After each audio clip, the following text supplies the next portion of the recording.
Last night at approximately 10:30, patrol officers responded to an apartment complex near 6th Street and Sycamore Avenue for a kidnapping.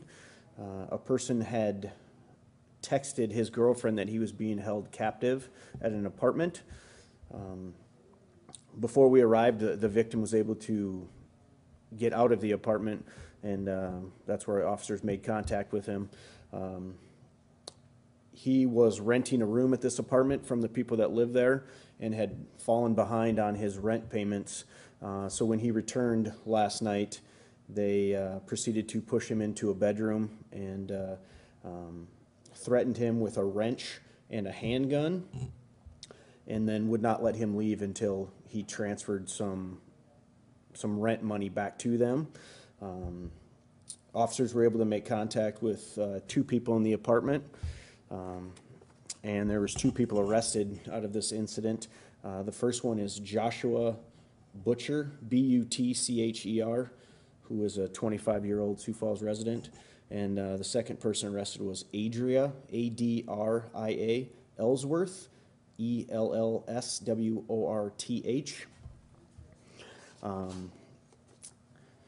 Due to the investigation, a search warrant was conducted on the residence, and Adria and Joshua were ultimately lodged for abuse or cruelty to a minor under the age of 7, aggravated assault, kidnapping in the 2nd degree, maintaining a place where drugs are kept, sold, or used, robbery in the 2nd degree, and possession of controlled drug or substance, possession of marijuana less than 2 ounces, and possession of drug paraphernalia. Those are the apartment owners? Those are the people who rent the apartment, correct. They were the actual renters of the apartment who were, I guess, subleasing a room to the victim. Do you have any elaboration on the reasoning behind the charges of abuse or cruelty to a minor? Correct. They once they did a search warrant, it sounds like the conditions of the apartment were less than, I guess, cleanly. It was a very dirty apartment, and then obviously with the drugs and the gun and things like that that were found in the apartment, the decision was made to charge them with that, and then the children were taken into protective custody. Can you say whether the children were related to the apartment owners? They are related to the apartment owners. And how many children? 3 children. 3 children. Do you have the ages of the arrested? I do. Adria is 33, and Joshua is 25. The second incident that I'm sorry, an apartment in the area of 6th Street and Sycamore Avenue. And about 10:30 last night? About 10:30 last night, correct. The second incident I was going to discuss is a search warrant that was conducted by the Sioux Falls Area Drug Task Force.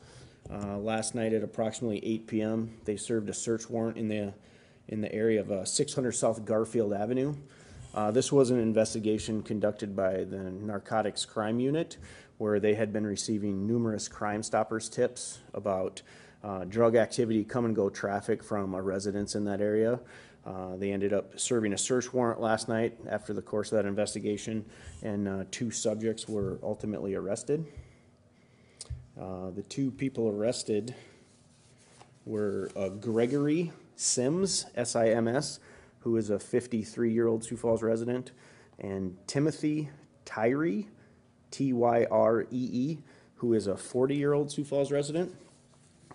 Gregory was ultimately arrested for possession of controlled drug, possession of marijuana 2 ounces or less, maintaining a place where drugs are kept or sold, and possession of paraphernalia.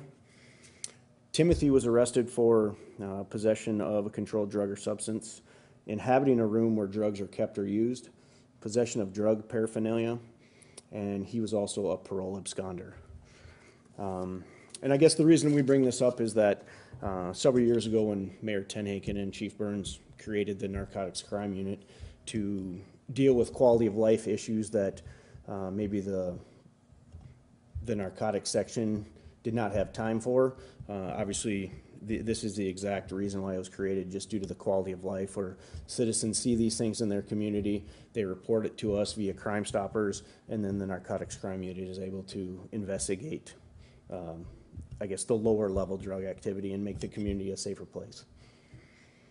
Does anyone have any questions about that? Have you guys seen a lot of success with that kind of new narcotics kind of division? We are. We're obviously everyone's busy, but with the additional bodies to that unit, they're able to follow up more, I guess, heavily on some of these. I don't want to call a drug crime a smaller crime, but maybe the less severe drug crimes that are happening in our community. Then so if somebody's like sees something, they can just call Crime Stoppers. Correct. They can either call Crime Stoppers or download the P3 app, and obviously it's all anonymous. And then the specific divisions of our investigative services division follow up on those tips. So to go along with that, I was also going to talk about the Crime Stoppers has their annual document shred event next week. It was Saturday, August 15th from 9 a.m. to 1 p.m. This event is held at 3 separate locations in Sioux Falls. One location is at Midwest Bank, which is at the corner of 57th and Louise. The east side location is at Washington High School. And then there's also a downtown location, which is at the Pavilion parking lot at 13th Street and Main Avenue. This is their main fundraiser, which allows the Crime Stoppers and the P3 and all that type of reporting software, that's what funds that. So obviously without the great collaborative efforts between Crime Stoppers, the community, and the police department, it's a great tool because, I mean, I just talked about an event that these Crime Stoppers tip led to helping clean up a neighborhood where this is the way that program is funded. So if you need some items shredded, feel free to go to one of these 3 locations.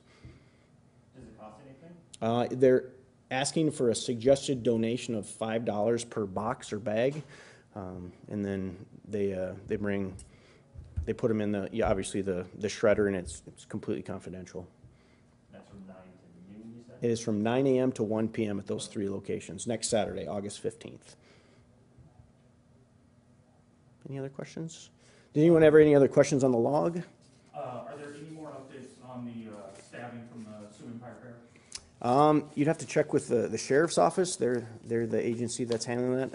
I checked with Captain Phillips to see if he was going to come down, but he said he was tied up with something. So